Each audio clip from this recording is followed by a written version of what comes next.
Bon, messieurs, est-ce que la couche est digérée 4 jours après?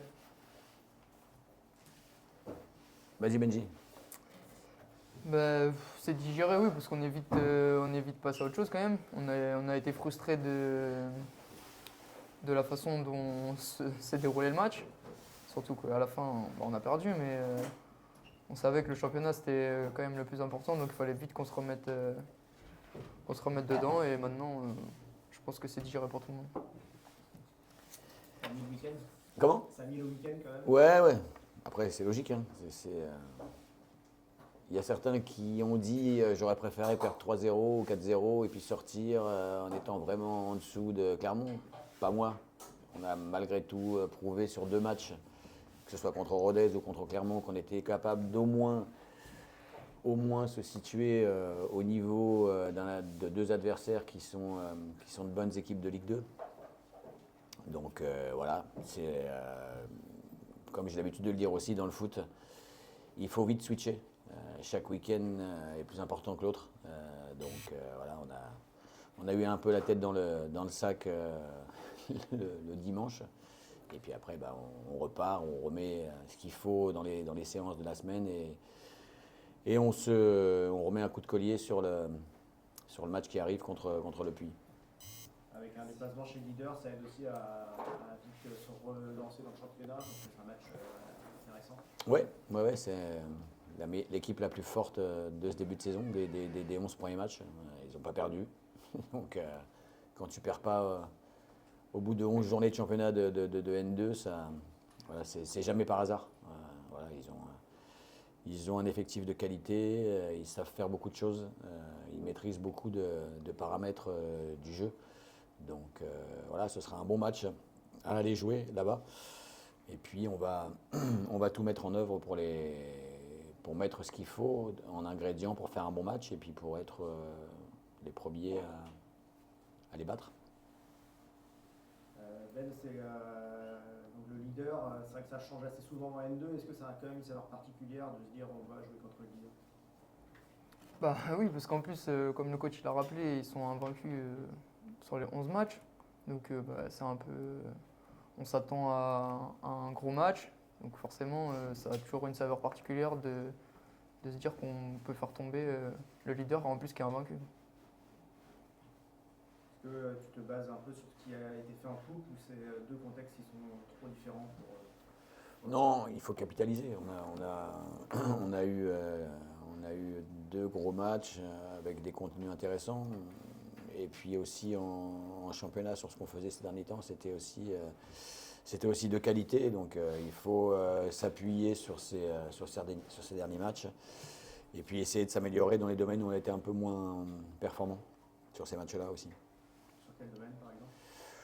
On a encore manqué un peu d'efficacité dans les zones de finition. Chez nous, je pense que les buts qu'on prend contre Rodez et contre Clermont, ce sont des buts largement évitables. Donc voilà, notamment comment défendre sur les centres. Je trouve que sur les 2 centres qu'on prend, voilà, il nous a manqué des choses pour pouvoir éviter ces buts-là, dans les marquages, dans les duels qui peuvent exister à l'intérieur de cette surface, dans la prise en charge des mecs qui sont proches pour marquer. Donc voilà, on a des choses à améliorer dans ce domaine-là. Et puis on s'est aussi créé des situations. On a réussi à déséquilibrer l'équipe et on n'a pas été super performant dans les dernières passes, les avant-dernières passes, les derniers gestes. Donc ça aussi, on doit pouvoir s'améliorer à ce niveau-là. Voilà. On a un groupe qui est encore perfectible depuis le départ, je l'ai dit. L'avantage, c'est que c'est un groupe qui a envie de s'améliorer, qui a envie de progresser, qui est à l'écoute et qui bosse bien. Donc on devrait pouvoir l'améliorer encore. Est-ce que ça vous a donné l'assurance que vous pouviez faire mieux et faire des très gros matchs contre des grosses équipes de la Coupe?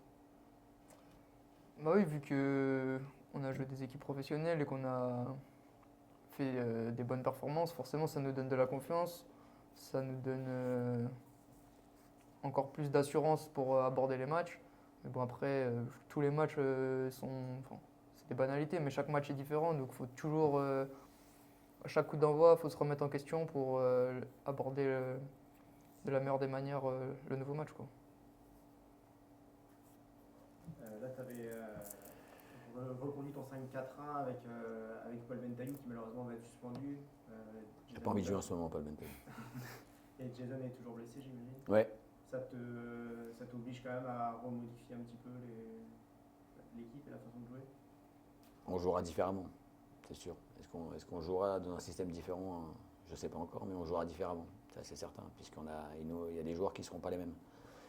Donc on sera amené à jouer différemment. Après, on a des gars qui peuvent jouer plusieurs postes, qui sont polyvalents. Donc voilà, le système, il sera celui qu'on estimera le meilleur pour pouvoir prendre des points au puits. Après, ce sera toujours comment on se comporte dans ce système-là, comment les gars seront, comment ils animeront le truc, dans quel état d'esprit et dans quelle forme on sera. C'est surtout ça qui est important. Le système, il existe, mais c'est pas le plus important pour moi, quoi.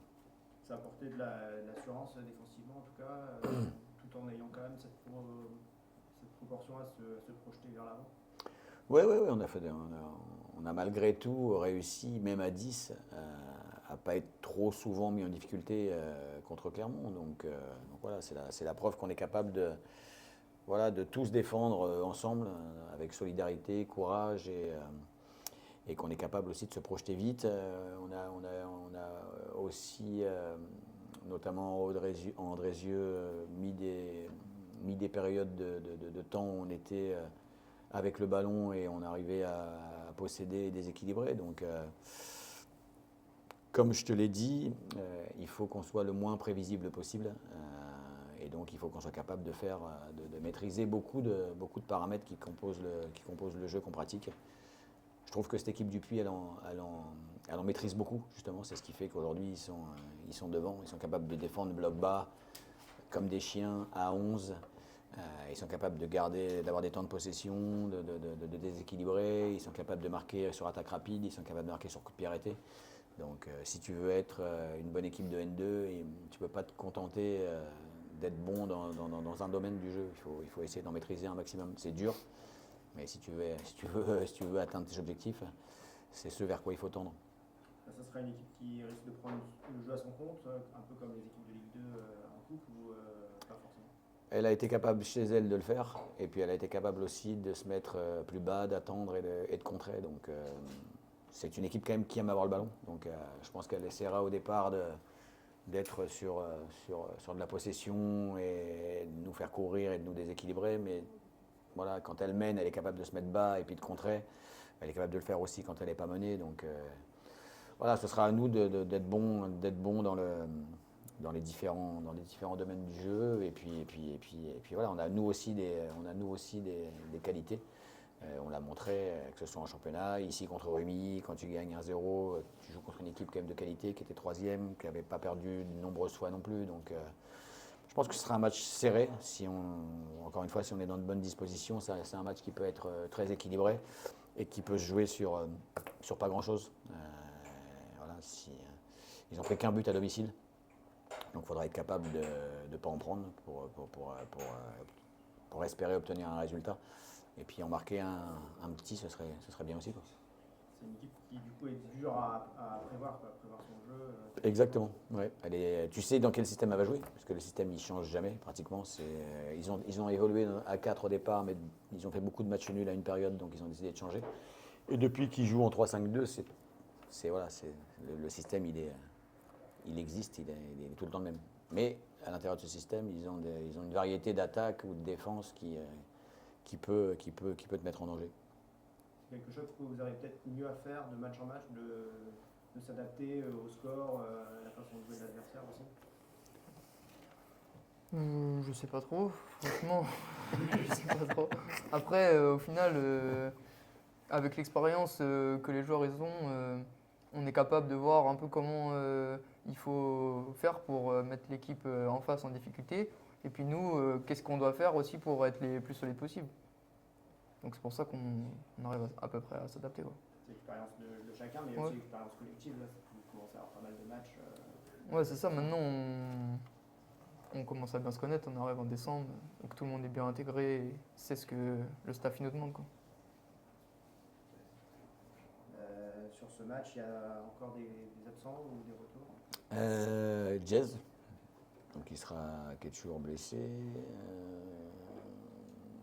Alex Morabit, pardon. On a perdu personne d'autre, je crois. Bah, elle est suspendue. Lucas Liort, Paul Bentaillou. Ah, il y a l'occasion. Ouais, il a pris son 3e jaune. Et puis après, ça doit être à peu près tout. Hein. Et Chris, ce sera au prochain match. Chris, le match d'après, par contre, il a pris son jaune. Ça fait encore un défenseur de moins, c'est forcément une difficulté en plus. On n'est pas en réussite avec les défenseurs centraux. Donc voilà, c'est pas les 6 premiers mois-là ont été compliqués. Et, voilà, c'est chiant parce qu'on aimerait bien malgré tout installer une défense un peu type, quoi. Mais voilà, les aléas du foot nous laissent pas le faire, donc on doit s'adapter. Ok. Bon. Merci.